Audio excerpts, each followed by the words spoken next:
ఇగో ఎవలన్నా మనల్ని సాటుంగా తిట్టిర్రని నాకు ఎరకయిందనుకో, నా చెవున పడ్డదనుకో, నా సంగతి మీకు ఎరకనే కదా.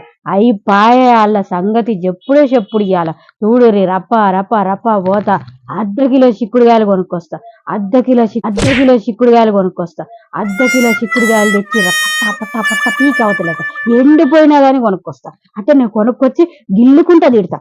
మీరిట్టని ఇగో ఇగ పురుగుని పడిపోతారే అని తిడతా. ఇటనే తిట్టాలి, లేకపోతే పోయి తిడతాను కేసు పెడతారు. అందుకనే చిక్కుడుగాయలు కొనుక్కొచ్చి తిడతా. మీరు కూడా గట్టనే చేయరి. ఎవరిని నన్ను కోపం ఉంటే పోకురు పంచాయతీ. అర్ధ కిలో చిక్కుడుగాయలు తెచ్చుకోరు. ఎక్కువ కోపం ఉన్నాడు కిలో చిక్కుడుగాయలు తెచ్చుకోరి.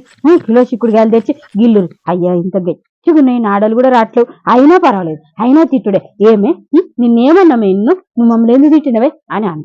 ఎవరన్నా వచ్చి అడిగారనుకో, నిన్ను తిట్టినానమ్మని చిక్కుడుగాయలని తిట్టినాను అనొచ్చు. అట్టనే తిట్టాలి.